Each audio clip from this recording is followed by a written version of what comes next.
The neighbor war. It started with a single, venomous remark, flung like a stone from the mouth of a child. "Your yard's almost as dark as your wife," the 10-year-old sneered, his Spider-Man mask dangling around his neck. He stood on the sidewalk, staring not at me, but at the pristine lawn I'd spent years cultivating in our quiet Charlotte, North Carolina, suburb.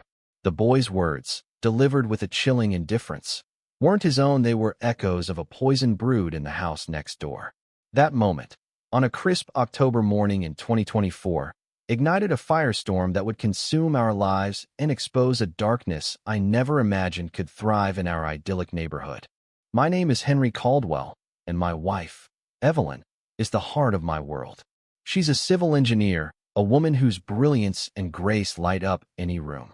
Her deep brown skin and radiant smile have always drawn admiration, but to our new neighbors, they were a provocation. I'm a retired accountant, 52, content to tend my garden and cheer Evelyn's successes. Our home on Maplewood Lane was our sanctuary until the Thompsons moved in. The Thompsons were a family straight out of a twisted suburban nightmare. Margaret, the mother, was a woman whose bitterness seemed to seep into her very posture, her frame heavy with years of resentment. Her husband, Roger, was a county sheriff's deputy, his burly figure and cold stare a constant threat. Their son, Tommy, the Spider-Man enthusiast, was a mirror of their prejudices, his young mind warped by their influence. They'd arrived 6 months earlier, their moving van gouging a chunk of my prized azalea Santa fence they never acknowledged. From day one, they treated our cul-de-sac like their fiefdom, griping about mailboxes or fence heights, but their real venom was reserved for Evelyn. Evelyn's success, her sleek blue Mustang, she'd restored herself, her vibrant dresses, her confident stride seemed to offend Margaret on a cellular level. To them, a black woman thriving in their midst was an insult to their worldview. The tension simmered until it boiled over one fateful afternoon.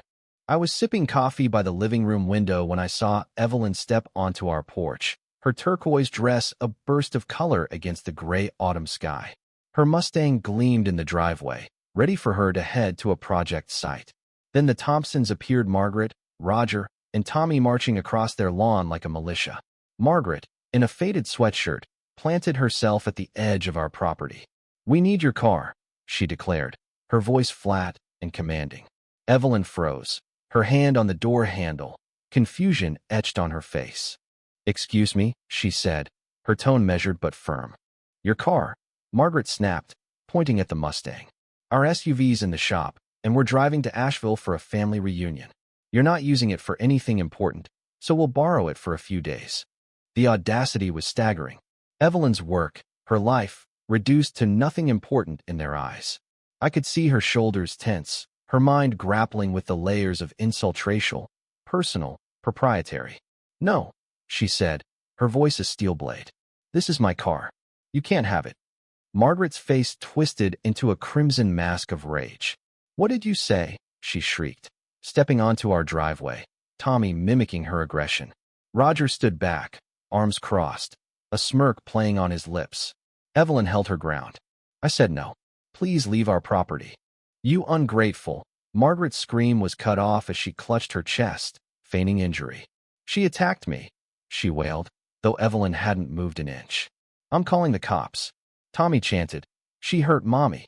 Arrest her," as Margaret dialed 911, spinning a tale of assault. Roger watched, his silence a tacit endorsement of the lie. I burst out of the front door, heart pounding. "Get away from my wife," I shouted. Roger's eyes locked onto mine, his smirk gone. "Stay out of this," he growled, his deputy's authority a veiled threat. Before I could respond, sirens wailed. A sheriff's cruiser Rogers out screeched up, lights flashing. His partner, a jittery deputy named Kyle, stepped out, already briefed by Roger's murmurs. In minutes, Evelyn was in handcuffs, accused of assault and threats, her face a mask of disbelief as Roger shoved her into the cruiser. Margaret's triumphant sneer burned into my memory as they drove away. The next hours were a blur of rage and helplessness. At the county jail, I learned Evelyn was denied bail, labeled a flight risk, with a fabricated claim of owning an unregistered gun. The prosecutor painted her as a danger, citing Margaret's heart condition and Roger's credible report. Our public defender, overworked and skeptical, could do little. Evelyn, in a gray jumpsuit, met my eyes through the jail's plexiglass, her strength unbroken but her exhaustion palpable. "Fight," she whispered, and I vowed I would. I found my warrior in Leonard Hayes, a grizzled attorney known for battling police corruption. His office, cluttered with legal tomes and cigar stubs, was my war room. Leonard listened to my story, his eyes narrowing. "They're not just framing her," he said. "They're breaking you both. We need leverage, not just law." He sent me to dig for dirt, to find a crack in the Thompsons' armor. Our home security footage was sabotage static at the critical moment, likely Roger's doing. Neighbors, intimidated by Roger's badge, clammed up, but Leonard pointed me to Tommy, the boy who parroted his parents' lies. "Kids see everything," he said. "He's their weak link." I set up a discreet camera in our attic, angled at their backyard. For days, Tommy's routine was mundane: school, TV, Spider-Man games. But one Saturday, while Margaret watched soap operas and Roger was at the station, Tommy acted strangely. He crept to their rickety shed, glanced nervously at the house, and slipped inside. After 20 minutes, he emerged with a battered lunchbox, clutching it like a secret. He buried it behind a hydrangea bush, his movements furtive. That night, under the cover of darkness, I scaled our fence, heart hammering. I dug up the lunchbox, its lid scrawled with Tommy's stuff in marker. Inside were oddities, a faded photo of a neighbor's lost dog, a shard of green glass, and crayon drawings. One depicted Roger, identifiable by his badge, smashing a green bottle. Another showed their SUV hitting old Mr. Larson, a widower injured in an unsolved hit-and-run months earlier. The final Itima gold stud earring chilled me. It matched one worn by a missing barista, Lily Carter, last seen near Roger's patrol route. Leonard's eyes widened at the photos I spread on his desk. "This isn't just about Evelyn," he said. "This is a predator's trail." The lunchbox, obtained illegally, was inadmissible, but its secrets were our map. We crafted an anonymous letter to the DA's cold case unit. Posing as a mechanic who'd repaired Roger's SUV after the hit and run, paid in cash with no records. Mailed from a distant post office, it sparked a probe. The DA's investigators re-interviewed Mr. Larson and canvassed our street. Roger's swagger faded. He and Margaret argued fiercely in their kitchen, their panic visible through my lens. Leonard filed a motion in Evelyn's case, demanding Roger's records, knowing the DA would learn of the hit-and-run probe and question Roger's credibility. Then, the earring. Leonard's private investigator linked it to Lily Carter's case. We took this to an FBI contact, alleging Roger's pattern of rights violation: hit-and-run, fraud, false arrest. The FBI agent, a no-nonsense woman, studied the earring's photo, her interest piqued. "Leave this with me," she said. "Say nothing." The pressure broke Tommy first.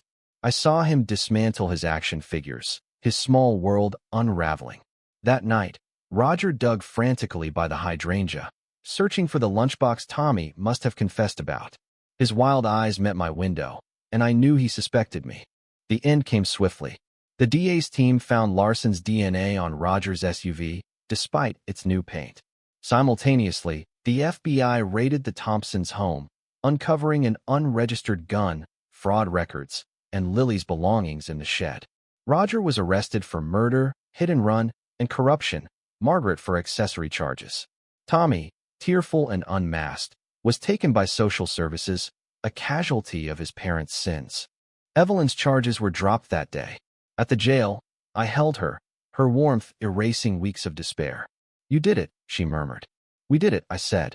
"We sued the county, winning a settlement that secured our future, but the real victory was the public apology, the truth laid bare." Months later, on our porch, Evelyn sketched a park project in a coral dress, her light restored. The Thompsons' house was empty, police tape gone. I thought of Tommy's taunt, his learned hate. The darkness was never in Eveline, it was in them, and we'd burned it out with truth. What do you think? Have you faced injustice or seen power abused? Share your thoughts below. Let's talk about standing up to violence and lies. Your voice matters.